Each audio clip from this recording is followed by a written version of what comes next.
The thing about betrayal is that it doesn't announce itself with thunder and lightning. Sometimes it comes on a Tuesday afternoon with your hand pressed against a cold window, watching your dead husband pour wine for your sister in her kitchen. But let me back up. That morning started like any nightmare you've seen in movies. 2 police officers at my door at 6 a.m. Their faces said everything before their mouths did. My husband Gregory was dead. Car accident on Highway 95. Instant, they said. Didn't suffer, they said. Like that was supposed to help. I remember my knees giving out. I remember the female officer catching me, her uniform rough against my cheek. I remember thinking this couldn't be real because Gregory had just texted me 2 hours ago saying he loved me. The phone was still in my hand.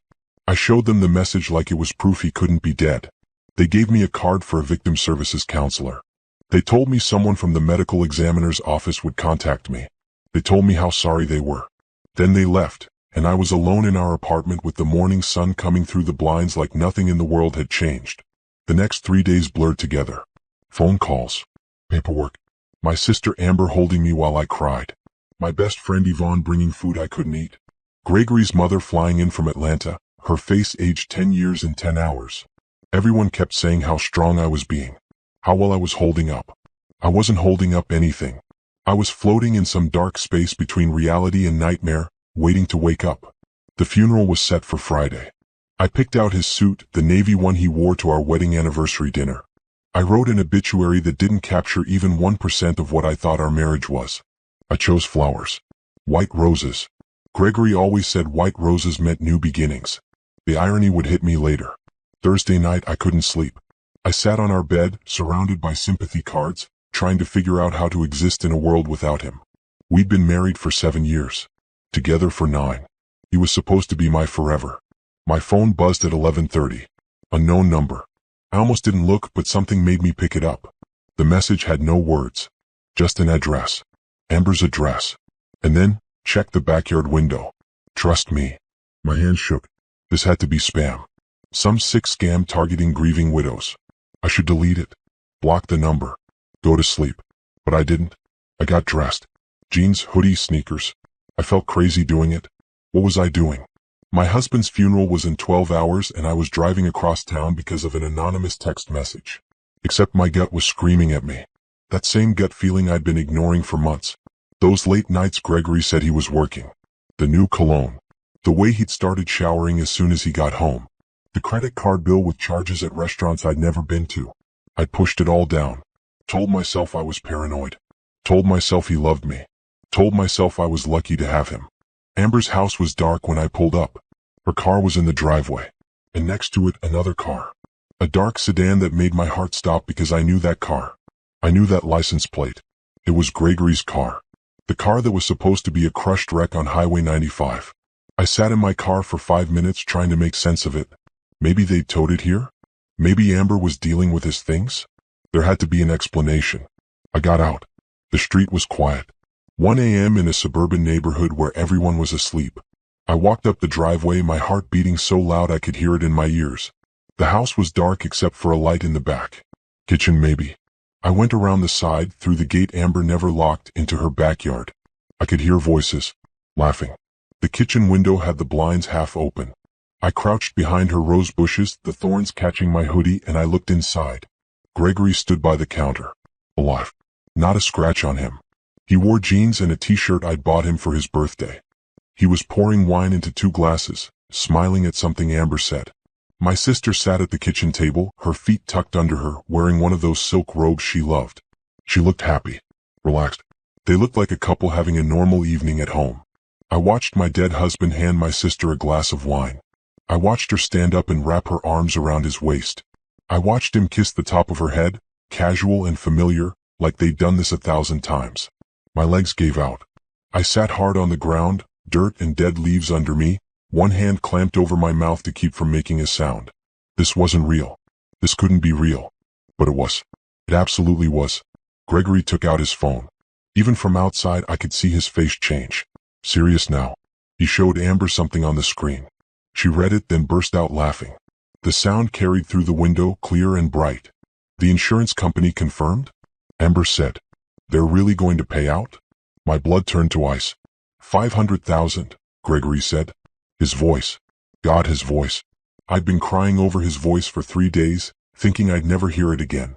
Plus the joint accounts. Plus the house when we sell it. We just have to wait a few more months before I can resurface. Let the investigation close. Then we're free. Amber clinked her glass against his. To being free. And to stupid Natalie, who never suspected a thing. They both drank. They both smiled. And I realized I'd been living in a completely different reality than the one that actually existed.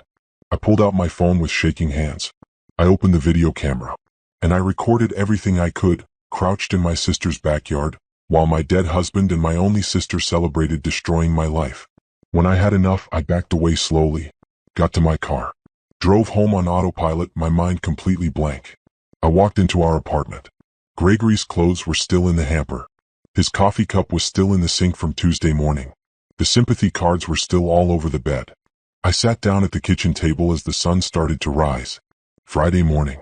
His funeral was at 2 p.m. I wasn't going to the funeral. I had something much more important to do. I didn't sleep. How could I? Every time I closed my eyes, I saw them. Gregory's hand on Amber's waist. Her laughing at me being stupid. His smile when he talked about the insurance money. $500,000. That's what I was worth dead to them. Well, not even dead. Just destroyed. Just ruined. Just believing my husband had died while he sipped wine in my sister's kitchen. The video sat on my phone like evidence of a crime. I watched it 6 times before dawn, making sure it was real. Making sure I hadn't hallucinated the whole thing from grief and stress. Nope. Crystal clear. High definition betrayal. At 7 a.m. my phone started ringing. Gregory's mother. The funeral home. The church. My boss calling to see if I needed anything. I ignored them all.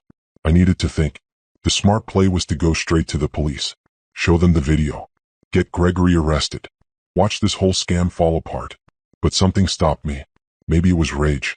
Maybe it was the need to understand the full scope of what they'd done. Maybe I wanted them to suffer more than just getting arrested. I made coffee. Extra strong.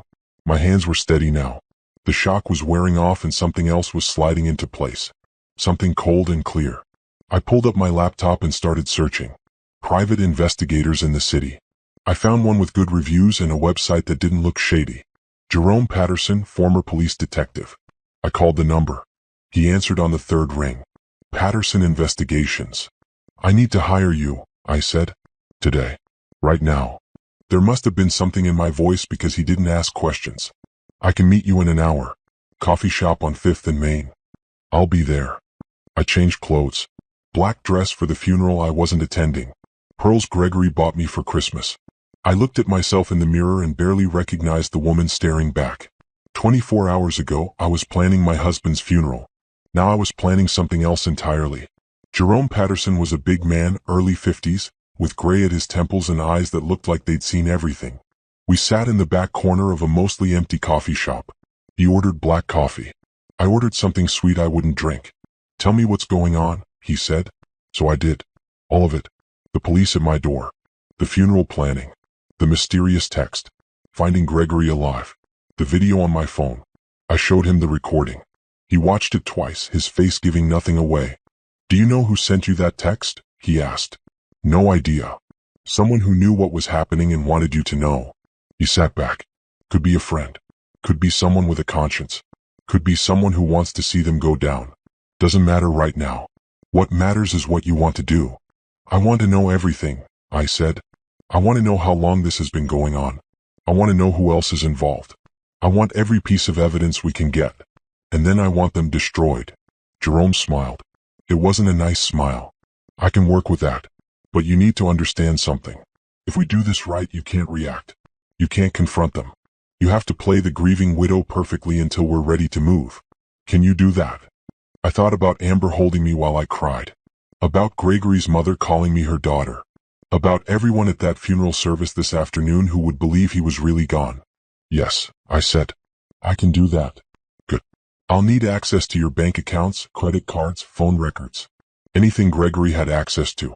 I'll need to know his habits, his friends, his work situation. Give me a week and I'll give you answers. We worked out the details. His fee was steep, but I didn't care. I had access to savings Gregory didn't know about. Money my grandmother left me that I'd kept separate. Emergency fund. Turns out this qualified as an emergency. By 9 a.m. Jerome was on the case.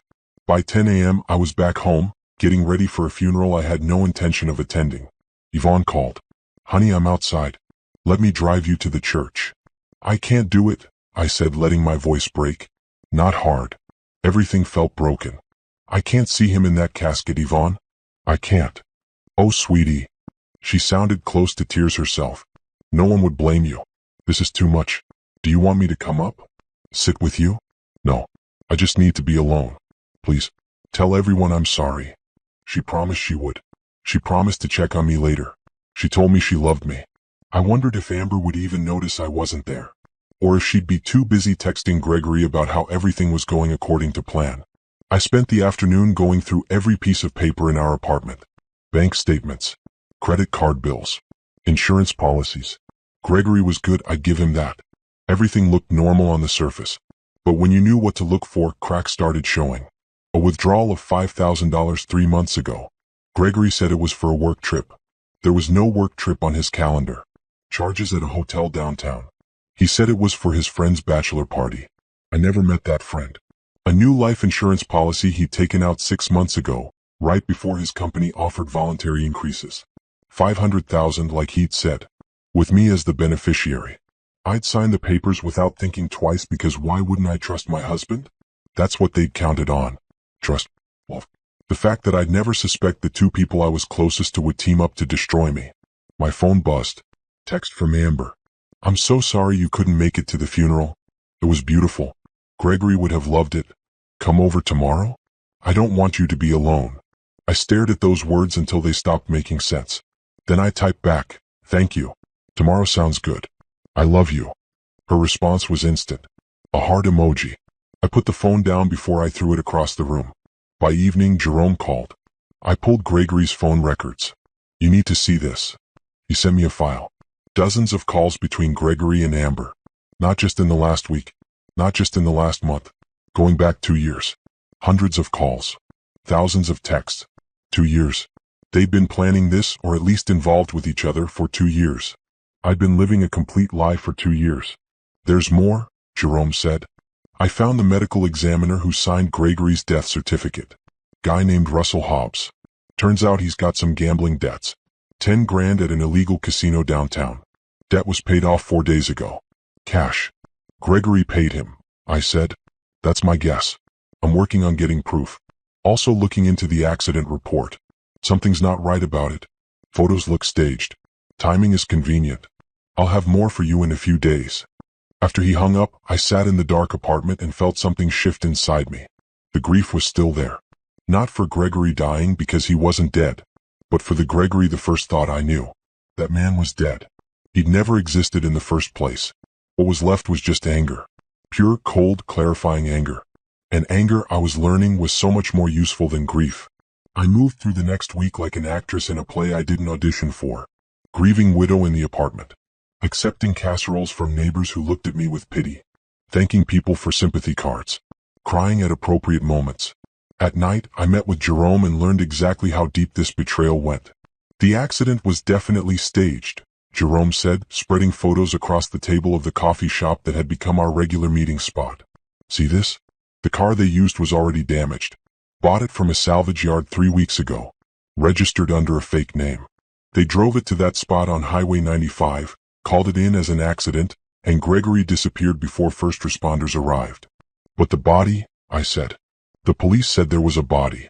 They had me identify it." Jerome's face darkened. "Yeah, that's where it gets really bad. They used a John Doe from the medical examiner's office. Homeless man who died of exposure 2 weeks before Gregory's supposed accident. No family. No one looking for him. Russell Hobbs, the crooked examiner, substituted the records. Made it look like the DNA matched Gregory's dental records." My stomach turned. They used a dead homeless man? And got paid well for it. I traced cash deposits to Hobbs totaling $15,000. Came from an account Amber opened 6 months ago under her business name. Small graphic design firm she runs. Easy to hide money in a business account. I wrapped my hands around my coffee cup, needing something solid to hold on to. How did they even think of this? How do people wake up one day and decide to fake a death? Desperate people do desperate things. Or greedy people. Sometimes both. Jerome pulled up something on his tablet. I looked into Gregory's finances. He's drowning in debt you don't know about. Gambling mostly. Online poker. Sports betting. He's into some bad people for $60,000. They've been threatening him for months. That hit me like a physical blow. 60,000? I handle our budget. I would have noticed. He's been hiding it. Taking out credit cards in his name only. Using fake addresses. Getting cash advances. It spiraled. And when desperate people get desperate enough, they do things like this. So this wasn't about hurting me. It was about money. It's always about money. Jerome's voice was gentle. Or power. Or both. In this case, they saw an opportunity. You have savings. You have that inheritance from your grandmother. You're the beneficiary on his life insurance. You own the apartment together. If he dies, it all goes to you. And if you're destroyed and grieving, dependent on your sister for support, she controls you. Controls the money. I let that sink in. What happens after the insurance pays out? When I'm supposed to use that money? I imagine Amber will suggest investments. Financial planners she knows. Ways to make the money grow. Only the investments will be fake. The financial planners will be in on it. By the time you realize what's happening, the money will be gone. Offshore accounts. Impossible to trace. And you'll have nothing. While Gregory gets a new identity and starts over somewhere else. Exactly. Probably out of the country. Somewhere without extradition. He's already got fake documents in the works. I found messages between him and a forger in Miami. New passport, new driver's license, new social security number. He'll be someone else entirely. I took a long breath. Let it out. What about Amber? Does she go with him? Jerome hesitated. That's unclear. Some of their messages suggest yes. Others suggest she stays here, plays the grieving sister, and moves your money to them gradually. They might be planning to double-cross each other eventually. No honor among thieves. Good, I said. That makes this easier. Makes what easier? Destroying them. I met his eyes. You said you found the forger in Miami? Can you get copies of everything he made for Gregory? Documents, photos, communications? Already done. I've got a friend in Florida who handles these things. Everything's documented. And the medical examiner? Can we prove he took bribes? Working on it. I've got someone inside his office pulling records. Should have confirmation by next week. What about phone records? Emails? Anything that shows planning? Jerome smiled. Oh, they've been sloppy. So much evidence. Text messages about the plan. Emails about timing. They even took photos celebrating after the fake funeral. Amber posted them on a private Instagram account with a caption about new beginnings. Deleted it after an hour, but nothing's ever really deleted. I pulled it from the cache. He showed me. Amber and Gregory, glasses raised, huge smiles. The timestamp was Friday night. Hours after people stood in a church mourning him. I looked at that photo for a long time. Memorizing it. Burning it into my brain.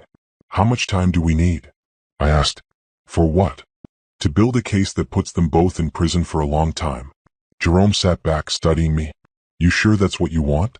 Prison's hard to guarantee. Good lawyers, sympathetic jury, they could get reduced sentences. Probation maybe. Out in a few years. What's the alternative? We could go public. Expose them. Ruin their reputations. Make sure everyone knows what they did. Sometimes shame and social destruction hurt more than prison time. I thought about it. Thought about Amber's friends seeing those photos. Gregory's family learning he faked his death. Everyone who came to that funeral learning they'd been played. Both, I decided. I want both. I want them in prison and I want everyone to know why. That's a big undertaking. I've got time.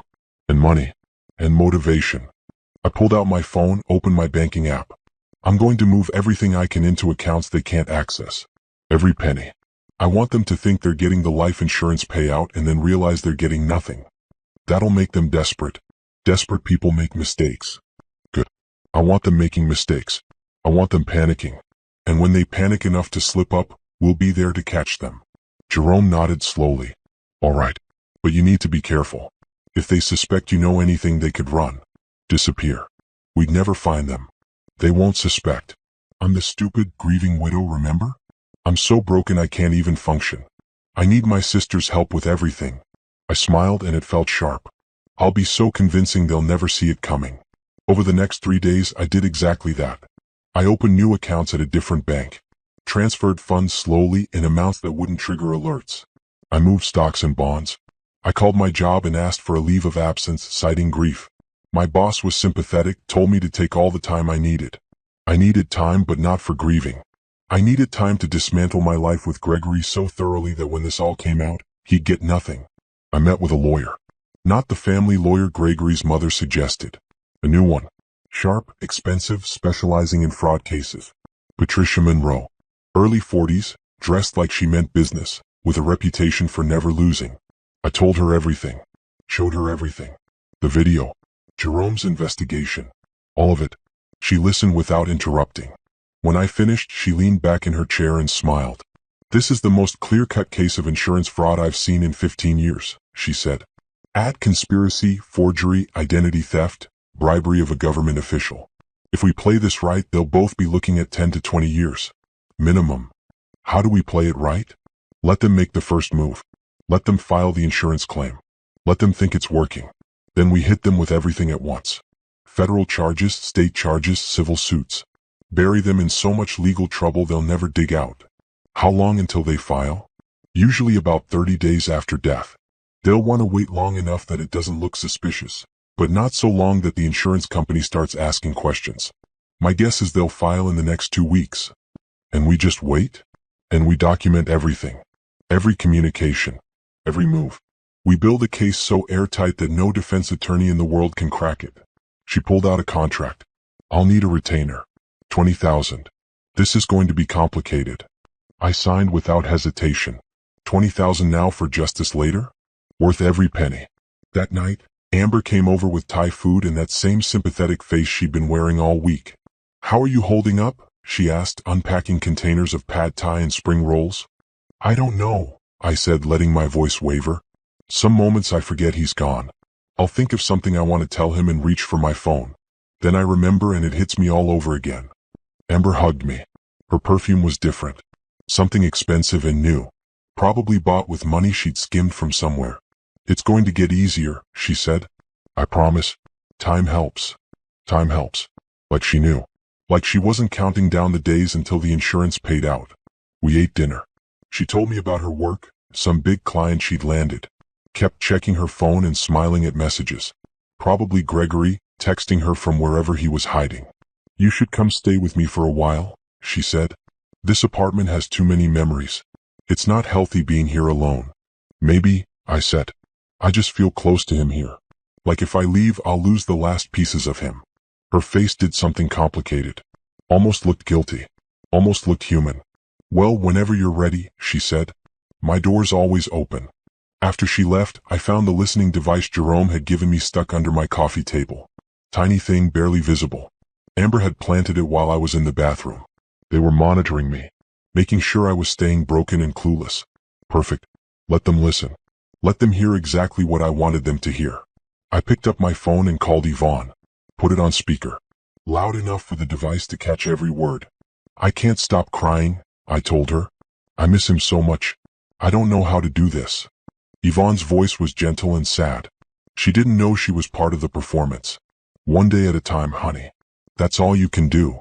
The insurance company called today, I said. About the payout. I couldn't even deal with it. I just told them to process everything. I can't think about money right now. I heard Yvonne say something comforting. I made myself cry, real tears, because the emotions were all still there, just redirected. Not grief for Gregory. Rage at what they'd done. Sounded the same. After I hung up, I sat in silence, imagining Amber and Gregory listening to that recording, congratulating themselves, thinking they'd won. They had no idea the trap was already closing around them. Time moved in a strange way after that. Days felt like weeks. Every interaction with Amber was a performance. Every phone call with Gregory's family was an act. I was living two lives. Broken widow on the surface. Strategic destroyer underneath. Jerome worked around the clock. Every morning, I woke up to new reports. Bank transactions. GPS data from Amber's phone showing she drove to a storage unit across town every 3 days. Photos of Gregory very much alive, leaving that storage unit with bags of supplies. He's staying there, Jerome said during one of our meetings. Unit 17. Been rented for 4 months under a fake business name. Same account Amber used to pay off the medical examiner. Can we get inside? Not legally. But I've got eyes on it. Cameras across the street. We'll know every time he comes and goes. Patricia, my lawyer, was building the case file. It was already 3 inches thick. Documentation of every lie, every forged signature, every dollar they'd stolen or planned to steal. The insurance company is processing the claim, she told me on a Thursday afternoon. They should issue payment in about a week. Once that money hits your account, we make our move. Why wait for the money? Because attempting to collect fraudulent insurance is a federal crime. Right now, we can prove conspiracy and fraud. Once they actually take that money, we can prove completed insurance fraud. The charges stack up. The sentences get longer. I like the sound of longer sentences. Yvonne started getting suspicious around day 10. Not of Gregory and Amber. Of me. You seem different, she said when she came over with groceries I didn't need. I don't know. More focused. I made sure to look exhausted, which wasn't hard. I wasn't sleeping much. The grief comes and goes. Sometimes I feel okay. Then I feel guilty for feeling okay. She bought it. Hugged me. Told me that was normal. What wasn't normal was the text message I got that night from the same unknown number that had sent me to Amber's house. They're getting impatient. Watch them closely. I stared at that message for a long time. Someone out there was helping me. Someone knew what Gregory and Amber were doing and wanted me to know. Oh. I asked Jerome to trace it. He came back frustrated. Burner phone. Paid for with cash. Used for exactly 2 messages, both to you. Then turned off. Whoever it is, they know how to stay hidden. Someone who wants to see them caught but doesn't want to be involved, I said. Maybe someone Gregory owes money to? Someone who knows about the gambling debts. Maybe. Or maybe someone with a personal grudge. Either way, they're right. Amber and Gregory are getting restless. I've picked up conversations where they talk about moving up the timeline.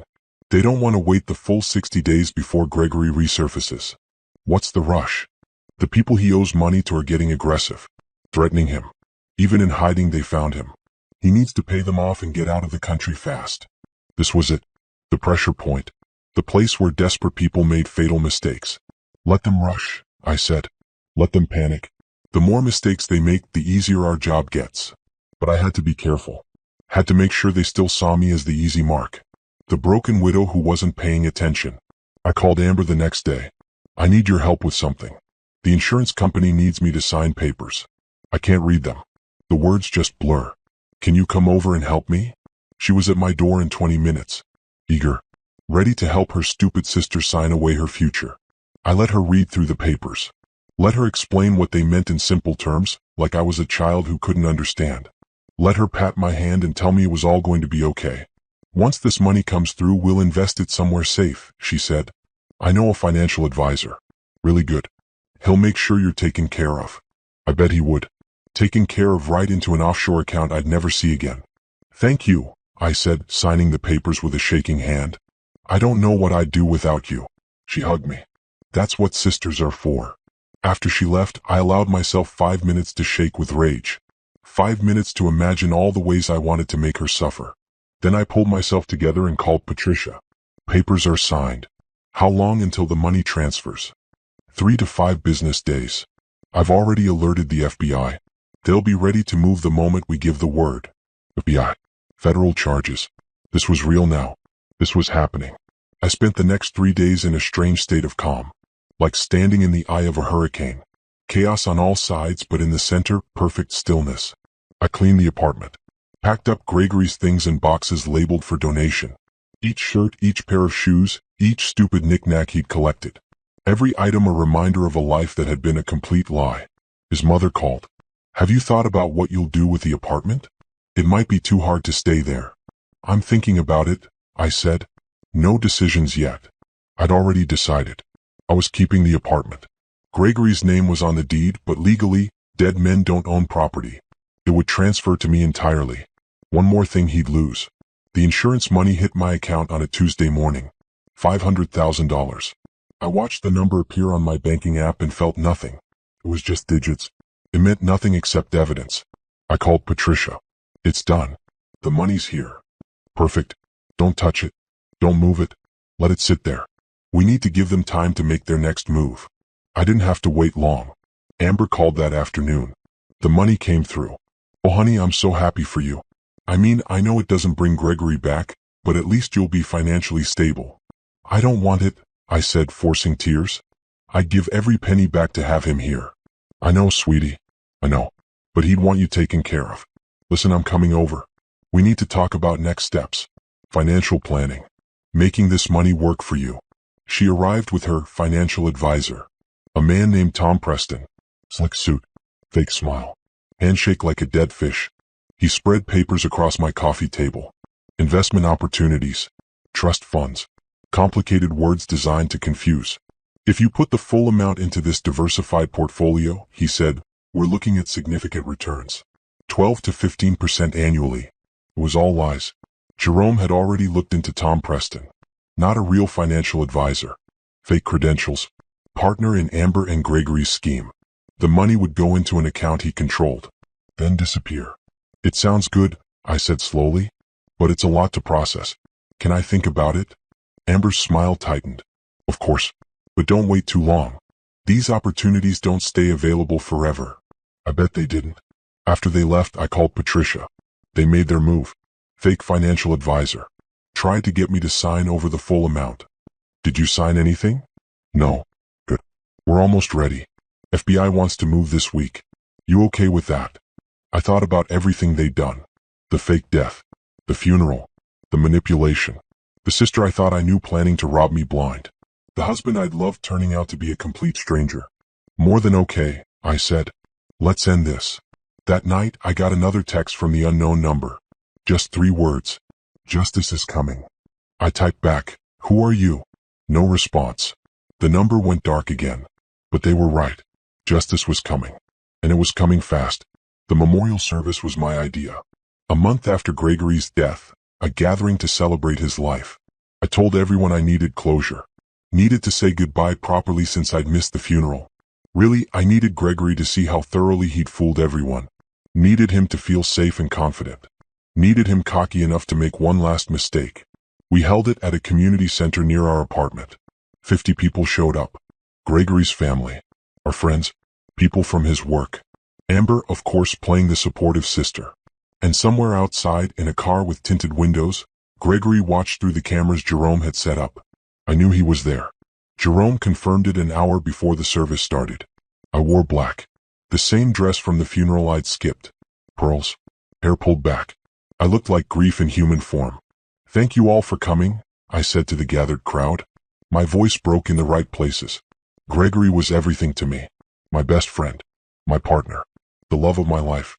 Losing him has been the hardest thing I've ever faced. Amber stood in the front row, dabbing her eyes. Playing her part perfectly. If I hadn't known better, I would have believed she was genuinely sad. But I'm not alone, I continued. I have people who love me. My sister Amber, who's been my rock through this. Staying with me. Helping me figure out how to move forward. I don't know what I'd do without her. Amber smiled through fake tears. The crowd made sympathetic sounds. Gregory's mother stood up. I want to say something if that's okay. Of course, I said. She walked to the front. A small woman made smaller by grief. She'd lost weight in the past month. Her hand shook. My son was a good man, she said. He loved Natalie with his whole heart. I know he's watching over her now, making sure she's okay. Gregory, if you can hear me, I love you. I miss you. And I promise I'll take care of your wife. She's my daughter now. I had to look away. This woman was genuinely destroyed. Her pain was real. And Gregory was parked outside, listening to his mother cry over his fake death, feeling nothing but satisfaction. That's when I knew I was doing the right thing. Not just for me. For everyone else he'd hurt. After the service, people mingled. Ate the catered food. Shared stories about Gregory. Half the stories were probably made up, memories distorted by death. That's what death does. Makes mediocre people into saints. Amber pulled me aside. You did great. I know how hard that was. I just need this chapter to close, I said. I need to move on. Speaking of moving on, have you thought more about those investments? Tom can still get you into that portfolio. But the window's closing. I'll sign the papers tomorrow, I said. You're right. Gregory would want me taken care of. Her eyes lit up. Really?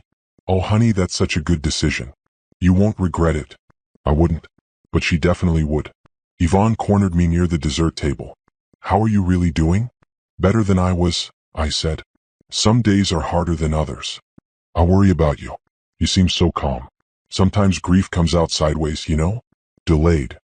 I'm just trying to take it day by day. She hugged me. Call me if you need anything. Anything at all. I would. Right after Gregory and Amber were arrested. The service ended around 8. People filtered out slowly, each person stopping to hug me or share one more story. By 9, it was just me and the catering staff cleaning up. I helped fold chairs. Threw away paper plates.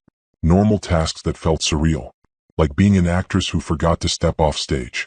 My phone buzzed. Jerome. He's gone. Left about 20 minutes ago. Back to the storage unit. Amber's texting him right now. They're celebrating. Celebrating what? You agreed to sign the investment papers. They think they've won. Good, I said. Let them celebrate. They've earned it. I drove home through city streets that felt strange. Like I was seeing everything for the last time before a major change. The coffee shop where Gregory and I had our first date. The park where he proposed. The movie theater where we saw terrible films and laughed at all the wrong parts. None of it had been real. Or maybe it had been real for me but not for him. Maybe I'd been living in a one-person marriage the whole time. The apartment felt empty when I walked in. I turned on all the lights, something I rarely did anymore. Made tea I didn't drink. Sat on the couch and waited. Patricia called at 10. FBI is moving tomorrow. They'll arrest Amber at her house. Gregory at the storage unit. Simultaneous. They don't want either one warning the other. What do I need to do? Nothing. Stay home. Stay safe. Let them handle it. You'll give your statement after they're in custody. That's it? After everything, I just sit here? You've done your part. You've been brave and smart and incredibly strong. Now let the system do its job. I wanted to argue. Wanted to be there when they snapped handcuffs on Amber. Wanted to see Gregory's face when he realized I'd known all along. But Patricia was right. This wasn't a movie. I wasn't the hero bursting in at the last second. I was the victim who'd been smart enough to build a case, and now I had to let professionals finish it. I tried to sleep but couldn't. Laid in bed watching the ceiling. Thinking about tomorrow. Thinking about the moment they'd realize everything had fallen apart. Around midnight, another text from the unknown number. You did good. He never deserved you. I stared at those words. This person knew everything. Had known from the beginning. Had been helping me without revealing themselves. Thank you, I typed. For the first message. For warning me. I'd still be in the dark without you. 3 dots appeared. Disappeared. Appeared again. Then, some secrets need to come out. Some people need to pay. Sleep well. Tomorrow's a big day. The number went dark again. I knew it would. Whoever they were, they wanted to stay hidden. Maybe I'd never know. Maybe it didn't matter. I finally fell asleep around 3 a.m. Dreamed of courtrooms and prison bars and walking away from everything that had been destroyed. When I woke up at 7, my phone was ringing. Patricia. It's happening, she said. FBI is moving now. Stay where you are. I'll call you when it's done. I got out of bed. Made coffee.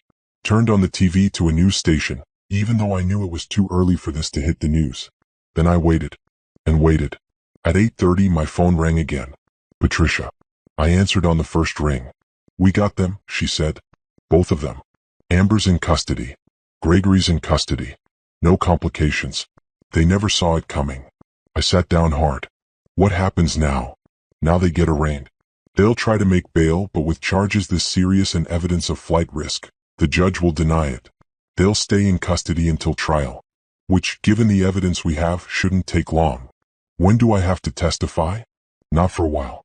Months probably. But there'll be depositions. Statements. You'll have to go through everything again and again. It won't be easy. Easier than the alternative, I said. After we hung up, I sat in silence. It was over. The investigation. The planning. The performance. All of it was done. Gregory and Amber were sitting in jail cells right now, probably in shock. Probably turning on each other. Probably realizing that everything they planned had failed spectacularly. I should have felt triumphant. Victorious.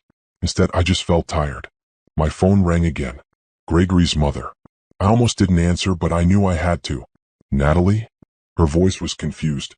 Scared. The police are here. They're saying Gregory is alive?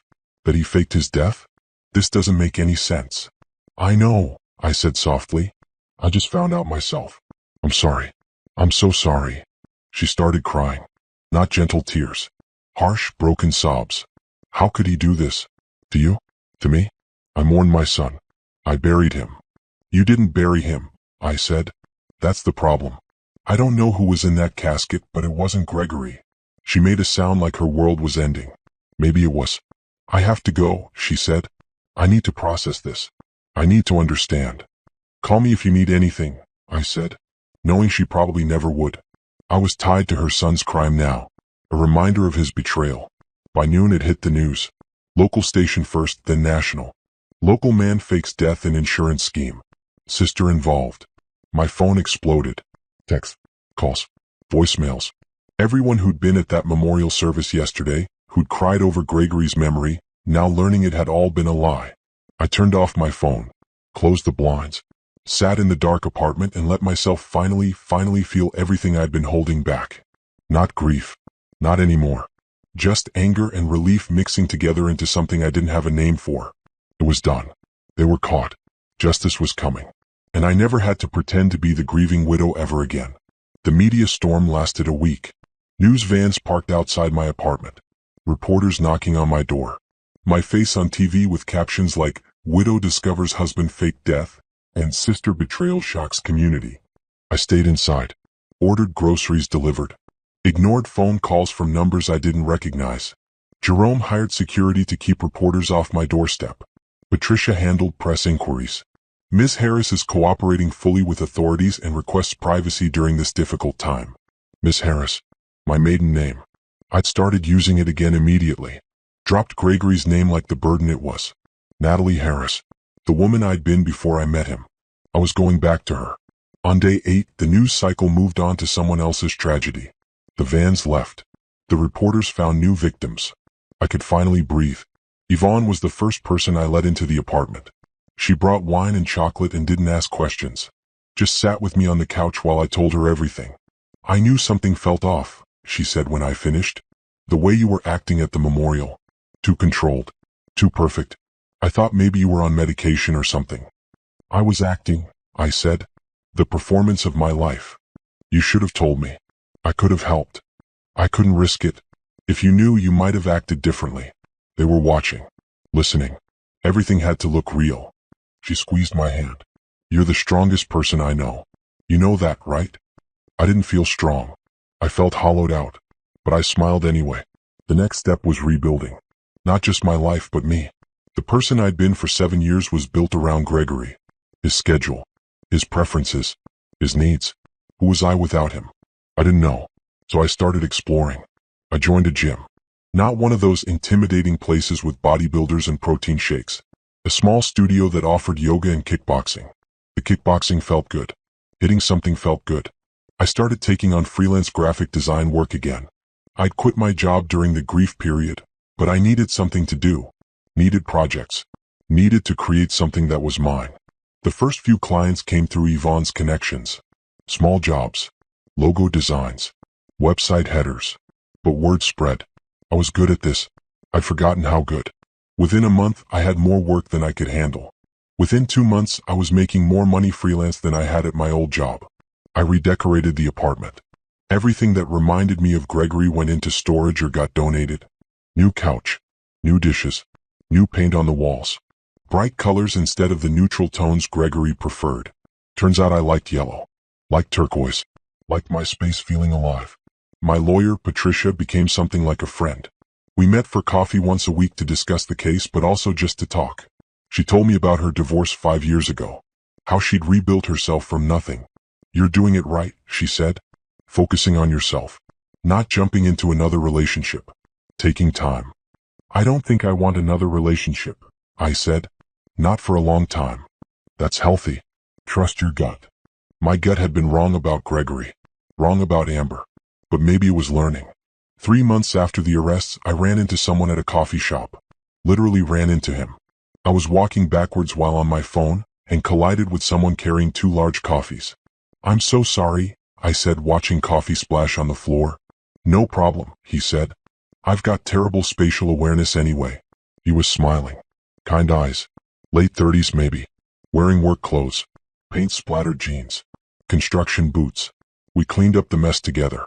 The barista knew him, made fresh coffees immediately. He insisted on buying mine too, even though the collision was my fault. I'm Derek, he said, handing me a cup. I'd shake your hand, but mine are covered in coffee. Natalie, I said. And same. We ended up sitting together. He was a contractor renovating a building down the street. I told him I did graphic design. Kept it simple. Didn't mention dead husbands or jail. You should give me your card, he said. I might need a logo for my business. Been putting it off forever. I gave him my card. Didn't think much of it. Just a professional connection. But he called 2 days later. Asked about logo designs. We met at the same coffee shop to discuss ideas. Then met again to review drafts. Then again to finalize everything. I feel like I should just pay you a retainer to hang out with me at coffee shops, he said after the third meeting. This has been the easiest business decision I've ever made. Happy to help, I said. Can I ask you something personal? I tensed. Sure. Are you single? There it was. The question I'd been avoiding thinking about. It's complicated, I said. I was married. He died. Except he didn't actually die. He faked it. Long story. Currently in prison. So technically I'm married but also not really married? I need to file for divorce but haven't gotten around to it. Derek stared at me. That's the most interesting thing anyone's ever said to me in a coffee shop. Yeah. My life's been a disaster lately.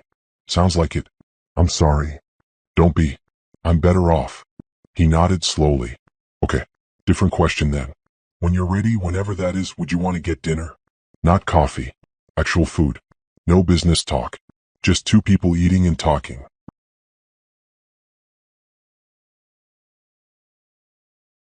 I should have said no. Should have said I wasn't ready.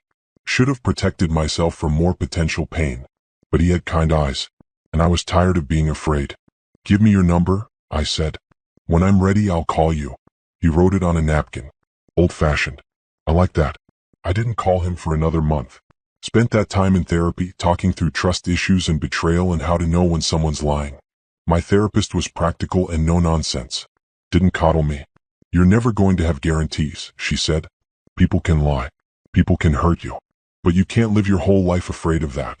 You'll just be alone and bitter. Maybe alone and bitter is safer. Safer isn't the same as better. So I called Derek. We went to dinner at a small Italian place. Talked for 3 hours. He told me about his divorce from 5 years ago. His 2 kids who lived with his ex-wife. His business struggles and successes. I told him about Gregory and Amber. The whole story. Figured if it scared him off, better to know now. It didn't scare him off. You're kind of a badass, he said when I finished. You know that. I'm just someone who got tired of being a victim. No. You're someone who refused to stay a victim. There's a difference. We started seeing each other. Slowly. Coffee dates. Dinner dates. Walking through the park. Nothing physical yet. I wasn't ready for that. He didn't push. Just showed up. Was consistent. Answered his phone.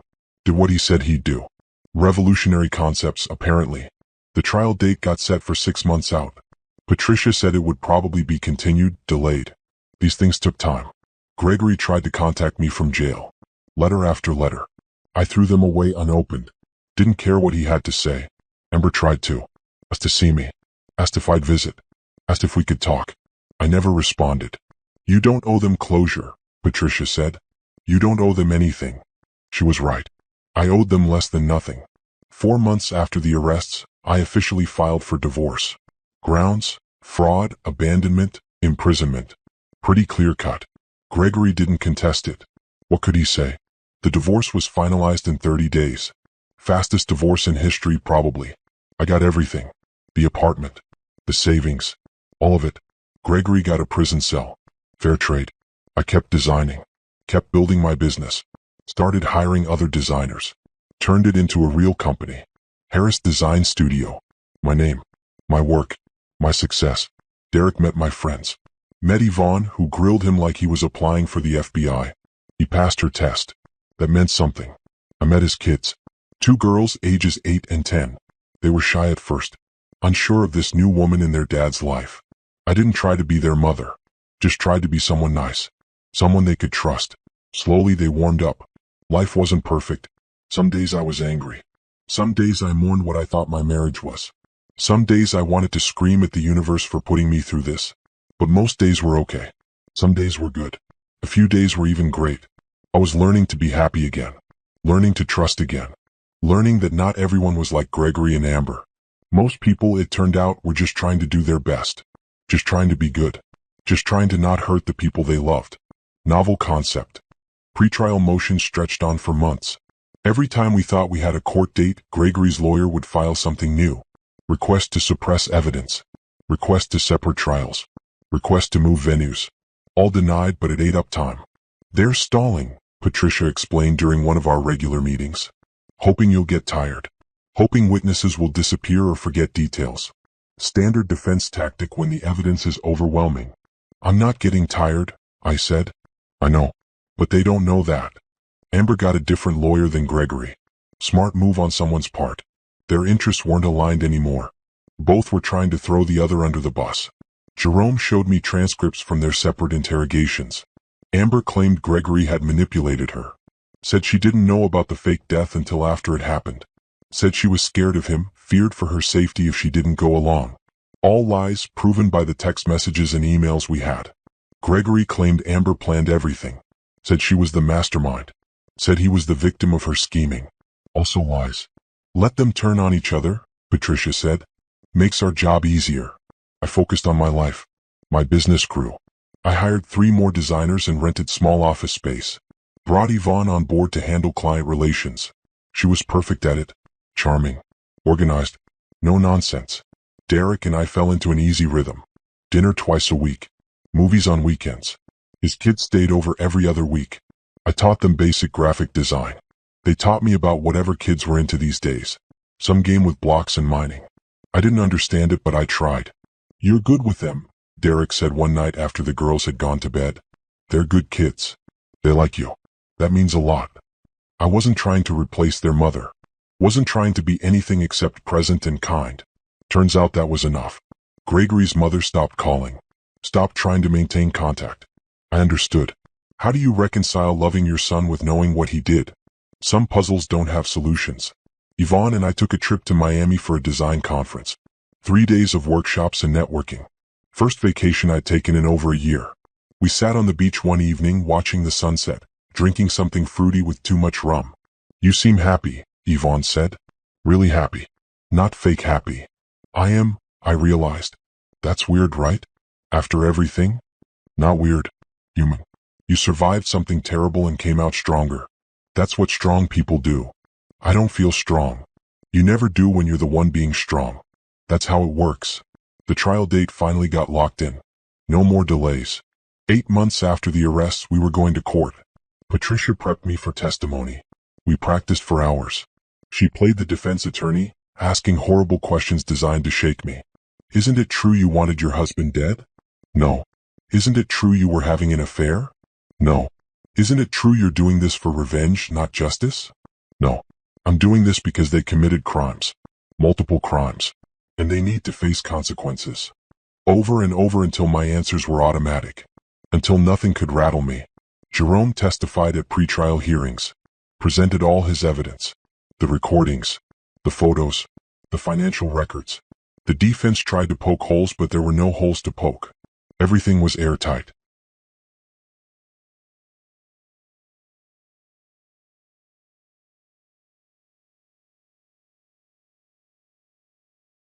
Medical examiner Russell Hobbs took a plea deal. Testified against Gregory and Amber in exchange for reduced charges. He'd served 2 years for accepting bribes and falsifying documents. Could have been 10. Tom Preston, the fake financial advisor, also took a deal. 3 years. He gave up everything. Bank accounts, offshore holdings, the whole scheme. Everyone was flipping. Nobody wanted to go down with the ship. A week before trial, Derek asked if I wanted him there in the courtroom. You don't have to, I said. It's going to be ugly. All the details coming out. Everything they did. I know. But I want to be there. If you want me there. I thought about it. Thought about sitting in that courtroom alone except for lawyers and strangers. Thought about facing Gregory and Amber without support. I want you there, I said. He showed up every day. Sat in the back. Didn't try to talk to me or distract me. Just was there. Present. Solid. Patricia said jury selection would take 2 days. She was wrong. Took 4. Everyone had opinions about insurance fraud. Everyone had been lied to by someone. Finding unbiased jurors was nearly impossible. But they found 12 people. 7 women, 5 men. Mix of ages and backgrounds. They looked at me with curiosity and pity when I walked in. I didn't want pity. Wanted them to see me as someone who'd been wronged and fought back. Someone strong. Patricia said I'd be testifying on day 3. After they set up the case. After they walked the jury through the evidence. I could barely sleep the night before. Kept running through answers. Kept imagining Gregory's face when I told the truth. Derek stayed over. Didn't try anything. Just held me while I stared at the ceiling. "You're going to be amazing," he whispered. "They're going to see exactly who you are. What if I mess up? What if I say the wrong thing?" "You won't. You've practiced. You know the truth. Just tell it." The morning I was supposed to testify, I got another text from the unknown number. First one in months. "Truth is a weapon. Use it well." I never did find out who'd been sending those messages. Didn't matter anymore. They'd been right from the beginning. Truth was a weapon, and I was about to use it. The courtroom was smaller than I expected. You see these grand spaces in movies, but real courtrooms are just rooms. Fluorescent lights. Uncomfortable chairs. American flag in the corner. Nothing dramatic. But what was happening inside it? That was dramatic enough. Patricia stood up when the judge called my name. The prosecution calls Natalie Harris. I walked to the witness stand on legs that felt disconnected from my body. Placed my hand on the Bible. Swore to tell the truth, the whole truth, nothing but the truth. Like I'd tell anything else at this point. Gregory sat at the defense table. First time I'd seen him in person since learning he was alive. He looked different. Thinner. Jail jumpsuit instead of his usual business casual. Hair longer, unkempt. He stared at me with an expression I couldn't read. Anger? Regret? Fear? I didn't care which. Amber sat at a separate table with her lawyer. She wouldn't look at me. Kept her eyes down like if she didn't make eye contact, none of this was real. Too bad. Was very real. Patricia started with easy questions. My name. My relationship to the defendants. How long I'd been married to Gregory. Take us through the morning of April 15th, she said. When you first learned about Gregory's supposed death. I told them everything. The police at the door. The shock. The grief. Planning the funeral. Every detail. When did you first suspect something was wrong? Patricia asked. I didn't suspect anything at first. I believed he was dead. I was destroyed. So what changed? I received a text message. From an unknown number. It had an address and told me to check the backyard window. I almost ignored it. But something made me go. And what did you find? I found my husband. Alive. In my sister's kitchen. Having wine. Celebrating. The jury leaned forward. This was the good part. The moment everything shifted. What did you do? I recorded them. I stayed hidden and I recorded them talking about the insurance money. About how I'd never suspect anything. About their plan to steal everything from me and disappear. Patricia played the video. The courtroom went silent. Everyone watched Gregory and Amber toast to my stupidity. Watched them laugh about the fake funeral. Watched them count money that wasn't theirs yet. When it ended, several jurors looked angry. Good. What did you do after recording this? Patricia asked. I hired a private investigator. Built a case. Gathered evidence. I couldn't just confront them. I needed proof. I needed to make sure they'd face real consequences. Why not go directly to the police? Because I wanted to understand the full scope of what they'd done. I wanted every piece of evidence. I wanted them to have no way out. Gregory's lawyer objected. Said I was showing bias. The judge overruled. Facts aren't bias. Patricia walked me through everything. The investigation. The fake death certificate. The bribed medical examiner. The staged accident. The offshore accounts. The fake financial advisor. Every detail. Every crime. Every lie. Then came cross-examination. Gregory's lawyer stood up. Middle-aged man. Expensive suit. Shark eyes. Miss Harris, isn't it true you wanted out of your marriage? No. Isn't it true you and Gregory had been having problems? Every marriage has problems. We were working through them. Or I thought we were. Isn't it true you stood to gain financially from his death? I suppose. If he'd actually died. But he didn't die. He faked his death to steal from me. There's a difference. You hired a private investigator instead of going to police. Why? I explained that. I wanted all the evidence. Or did you want to control the narrative? Make yourself look like the victim when really you were the architect of this entire scheme? Patricia objected. The judge sustained. The jury looked annoyed at the lawyer. Victim blaming wasn't playing well. He tried a few more angles. All failed. The evidence was too clear. The video too damning. There was no defense that worked. Amber's lawyer didn't even cross-examine me. Smart. Nothing she could ask would help her client. After I stepped down, they called Jerome. He testified about the investigation, showed financial records, proved the conspiracy. Then Russell Hobbs, the medical examiner. He explained how Gregory paid him $15,000 to falsify records, how they used a homeless man's body, how he justified it to himself as victimless. The jury looked disgusted. Tom Preston testified next, the fake financial advisor. He admitted the whole scheme, how they planned to drain my accounts and disappear, how he'd done this before with other victims, how Gregory and Amber found him through illegal channels. Day after day, witnesses, evidence. The prosecution built their case brick by brick until it was a wall Gregory and Amber couldn't climb. The defense tried. They really did. Gregory's lawyer claimed he'd been coerced by Amber, that she'd threatened him, that he was afraid for his life. Then they played recordings of Gregory planning the fake death, of him laughing about it, of him talking about what he'd do with the money, all from before Amber was fully involved. Their defense collapsed. Amber's lawyer tried the opposite, claimed Gregory manipulated her, that she was a victim too, that she didn't know the full plan. Then they showed emails where Amber researched fake deaths, where she found the medical examiner, where she planned the celebration after the funeral. Her defense collapsed too. On day 7, both sides rested. Closing arguments were scheduled for the next day. That night I couldn't eat, couldn't sleep. Just paced my apartment while Derek sat quietly letting me process. What if they get off? I said. What if the jury believes them? They won't. The evidence is overwhelming. Patricia's been perfect. You've been perfect. This is done. Nothing's done until the verdict. Then we wait. Together. Closing arguments were powerful. Patricia stood in front of the jury and told them a story. My story. How I'd loved and trusted two people who saw me as nothing but a mark. How they'd planned to destroy me for money. How I'd refused to be destroyed. This isn't about revenge, she said. This is about justice. About two people who committed serious crimes and need to face serious consequences. Insurance fraud, conspiracy, identity theft, forgery, bribery. The evidence is clear. The crimes are proven. Now it's your job to hold them accountable. Gregory's lawyer gave a weak closing about reasonable doubt and coercion. Nobody looked convinced. Amber's lawyer talked about manipulation and being led astray. Also unconvincing.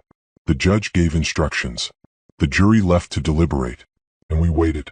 I sat in a conference room with Patricia and Derek, drinking bad coffee, watching the clock. Every minute felt like an hour. How long do you think? I asked.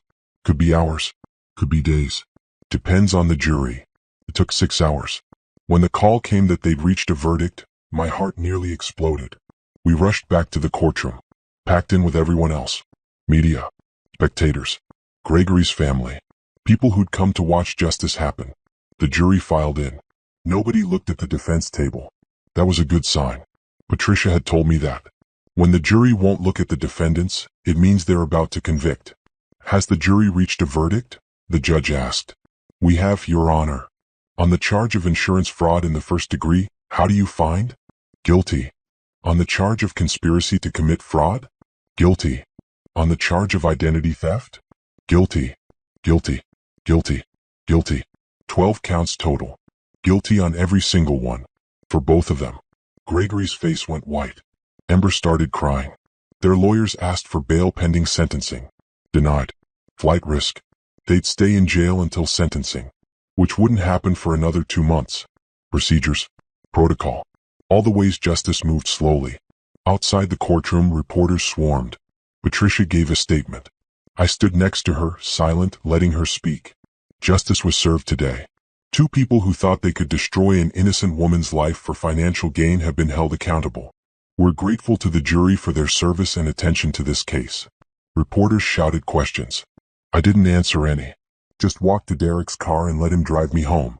In the car, I finally let myself feel it. Relief. Victory. The end of something horrible and the beginning of something new. You did it, Derek said. It's over. Not until sentencing. But the hard part's over. They're convicted. They're going to prison. You won. I won. Except it didn't feel like winning. It felt like surviving. There's a difference. But surviving was enough. More than enough. I'd made it through. Sentencing day felt different than the trial. Less theatrical. More final. This was the end of the story, not the middle. I wore a blue dress. Not black. Black was for mourning and I wasn't mourning anymore. Blue felt like moving forward. Like sky and water in open spaces. Derek drove me to the courthouse again. Held my hand in the parking lot before we went inside. You have to give a victim impact statement, right? He asked. I can. Patricia says I don't have to. But I want to. What are you going to say? The truth. What they took from me. What I got back. The courtroom was less packed than during the trial. Just lawyers, family, a few reporters. The media had mostly moved on to fresher scandals. Gregory and Amber were brought in separately. Both in prison jumpsuits. Both looking like they'd aged years in the past 2 months. Gregory still wouldn't look at me. Amber glanced over once. Her eyes were red. Empty. She'd lost everything. Her freedom. Her reputation. Her family. Mom wouldn't even come to the sentencing.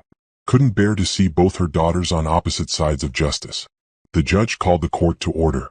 Judge Miriam Okafor. Black woman in her 60s. Reputation for being tough but fair. No nonsense. Perfect for this case. We're here for sentencing in the matter of State versus Gregory Mills and Amber Harris, she said. Both defendants have been found guilty on multiple counts of fraud, conspiracy, and related crimes. Before I pass sentence, does the victim wish to make a statement? Patricia nodded at me. I stood up. Walked to the front.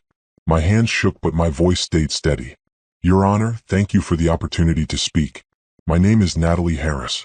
Gregory Mills was my husband for 7 years. Amber Harris is my sister. My only sibling. I looked at them. Gregory stared at the table. Amber watched me with tears streaming down her face.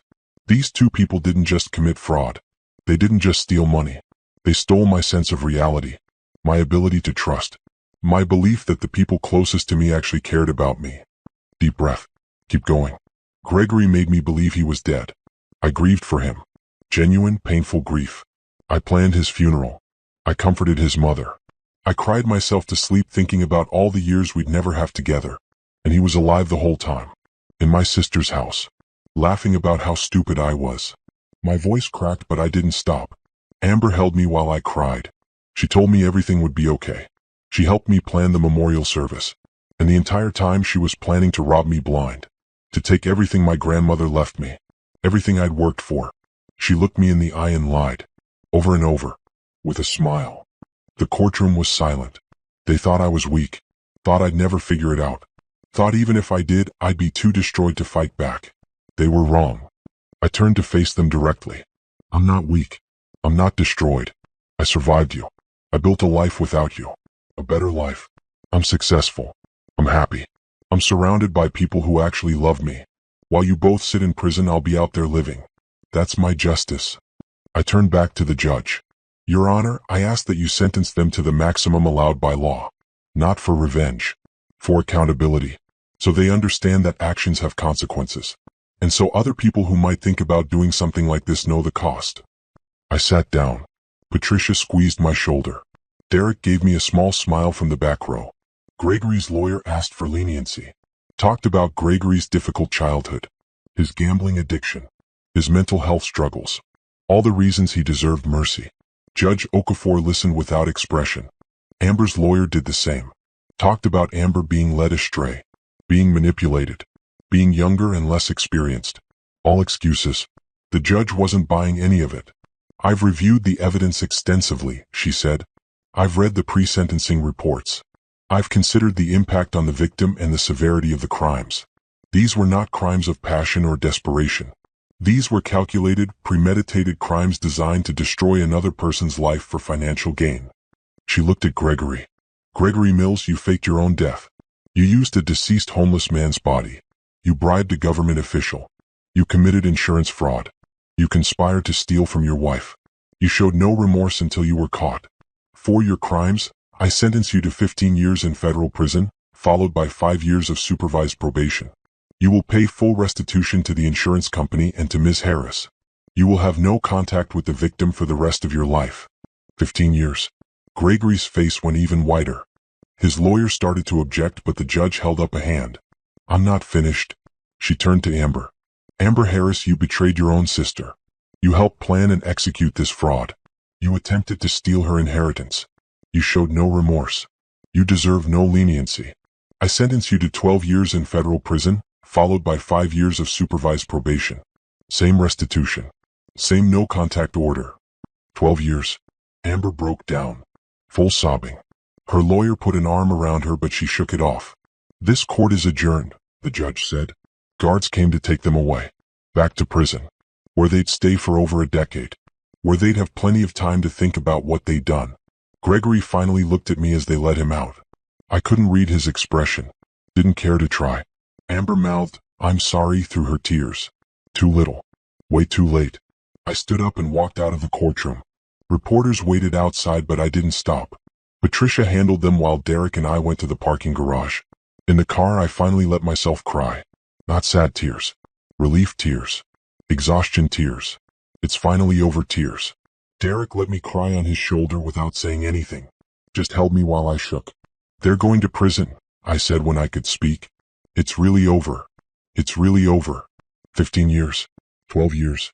That's a long time. That's appropriate time. For what they did." I pulled back. Wiped my face. "I need to go home. I need to sleep for about a week. I'll stay with you. If you want." "I want." We drove through the city. Same streets I'd driven down for months during the investigation and trial. But they looked different now. Lighter. Less heavy with anxiety and anger.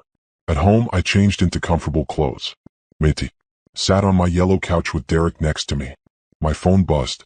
Text from Patricia. "You were incredible today." The judge was impressed. "Justice served." Text from Yvonne. "Saw the news. Are you okay? Call me when you can." Text from the unknown number. One last message. "You're stronger than they ever deserved. Be happy." I typed back, "Thank you. For everything. For the first warning. For believing I could handle this. I wish I knew who you are." 3 dots appeared. Then stopped. Then, maybe someday. Maybe not.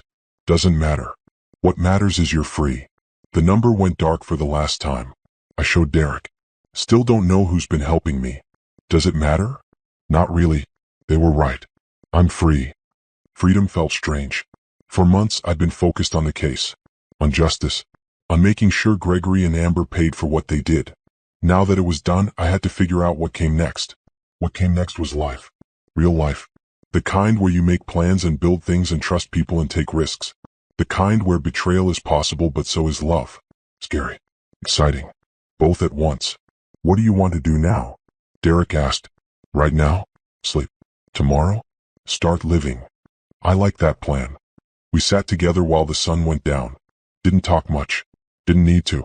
Just existed in the same space. Safe. Solid. Real. Gregory and Amber were in prison. They'd be there for a long time. When they got out, I'd be a different person. Stronger. Happier. Living a life they couldn't touch. That was my revenge. Not their suffering. My thriving. And I was going to thrive. 6 months after sentencing, I stood in my new office looking at the city through floor-to-ceiling windows. Harris Design Studio had grown beyond anything I'd imagined. 10 employees now. Major clients. Projects across 3 states. My name on the door. My company. My success.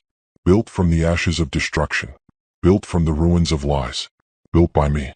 Yvonne walked in with coffee and a grin. "Your 2 o'clock is here." The hotel chain wanting a full rebrand. Potential 6-figure contract. "Give me 5 minutes." She left. I took those 5 minutes to breathe. To remember where I'd started. To appreciate how far I'd come. A year ago, I'd been planning a fake funeral. Grieving a husband who wasn't dead. Trusting a sister who was robbing me blind. Living in complete delusion. Now I was here. Strong. Independent.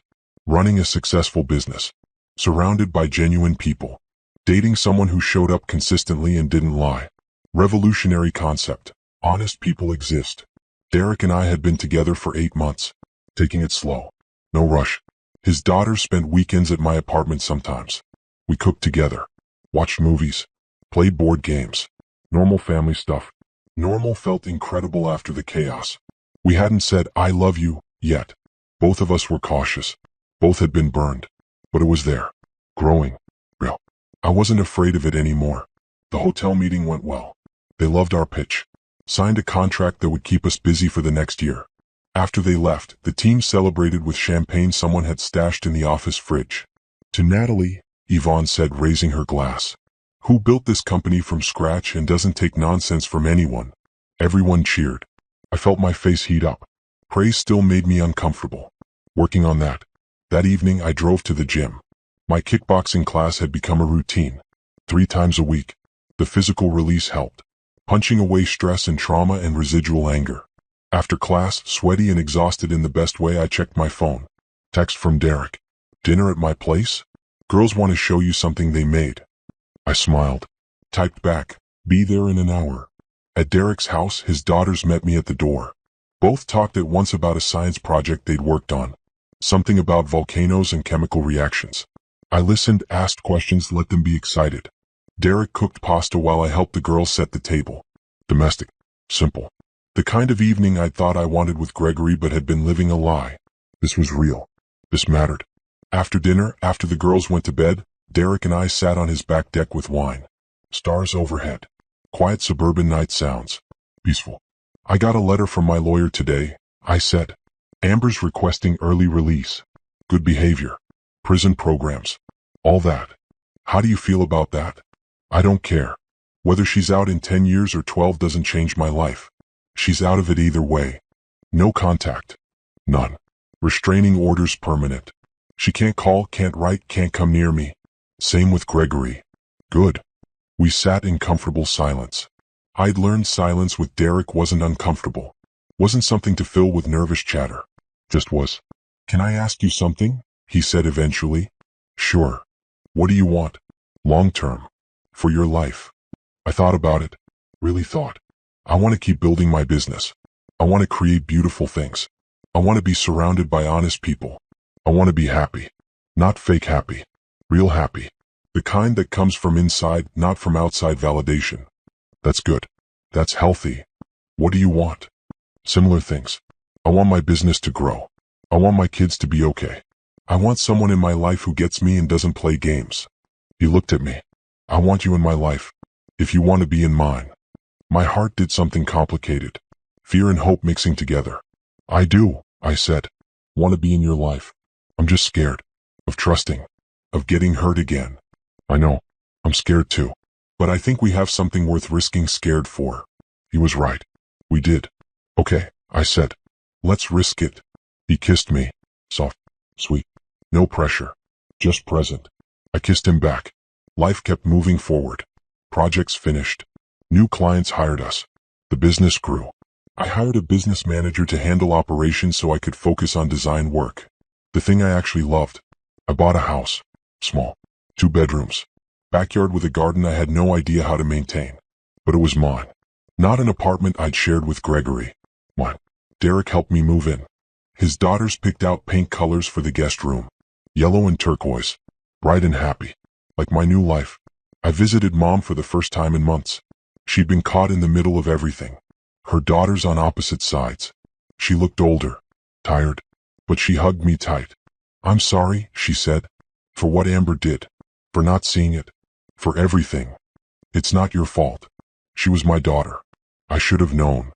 She fooled everyone. That was the point. We had lunch. Talked about safe things. My business. Her garden. The weather. Avoided talking about Amber. Maybe someday we could. Not yet. That night, Derek came over to the new house. We ordered pizza. Sat on the floor because I hadn't bought living room furniture yet.